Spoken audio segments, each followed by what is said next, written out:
Mga ganyang laki. Oh? Mga ganyang malaki. Ano yan ate? Ano yan? Wala, hindi namin kita.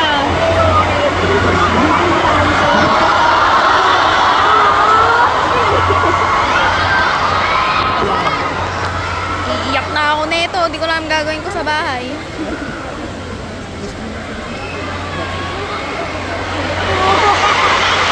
Ay, sa bleachers!